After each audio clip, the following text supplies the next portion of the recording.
P T I کی 24 نومبر کے احتجاج کی کال پر حکومت اور انتظامیہ ان ایکشن۔ اسلام آباد کے بعد راولپنڈی میں بھی دفعہ 144 نافذ کر دی گئی۔ مختلف حصوں میں کنٹینرز پہنچا دیے گئے۔ ریسکیو 1122 خیبر پختونخوا نے احتجاج کے لیے پی ٹی آئی کو گاڑیاں نہ دینے کا فیصلہ کر لیا۔ پی ٹی آئی نے واضح کر دیا کہ موبائل یا انٹرنیٹ کی بندش کا فیصلہ وزارت داخلہ کرے گی۔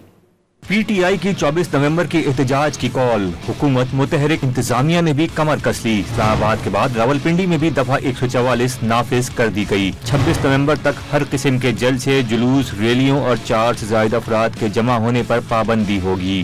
احتجاج کے پیش نظر اسلام آباد کے مختلف حصوں، 0 پوائنٹ، ٹی چوک اور روات میں کنٹینرز پہنچا دیے گئے۔ وفاقی دارالحکومت کو بند کرنے کے لیے 1000 کنٹینر لگائے جائیں گے۔ وفاقی وزارت داخلہ نے چیف سیکرٹری خیبر پختونخوا کو خط لکھ کر ہدایت کی کہ صوبے کی سرکاری مشینری کا سیاسی استعمال نہ ہو۔ سرکاری ملازمین اور خزانہ بھی سیاسی جماعت کے احتجاج کے لیے مصرف میں نہ آئے۔ مراسلے میں یاد دلایا گیا کہ پی ٹی آئی کے گزشتہ احتجاج میں بھی سرکاری وسائل استعمال کیے گئے تھے۔ ذرائع کے مطابق ریسکیو 1122 نے خیبر پختونخوا حکومت کو لال جھنڈی دکھا دی۔ 24 نومبر کے احتجاج کے لیے پی ٹی آئی کو گاڑیاں نہ دینے کا فیصلہ سنا دیا۔ ذرائع کے مطابق ریسکیو کی گاڑیاں صرف خدمات کے وقت میسر ہوں گی۔ جہاں ضرورت ہوگی وہاں ایمبولینس، فائر بریگیڈ سمیت دیگر گاڑیاں فراہم کی جائیں گی۔ گزشتہ احتجاج میں تحویل میں لی گئی گاڑیوں میں سے تاحال کچھ واپس نہیں کی گئیں۔ دوسری جانب احتجاج کے پیش نظر ممکنہ موبائل اور انٹرنیٹ بندش کے معاملے پر پی ٹی اے کا رد عمل بھی آ گیا۔ واضح کر دیا کہ موبائل یا انٹرنیٹ کی بندش کا فیصلہ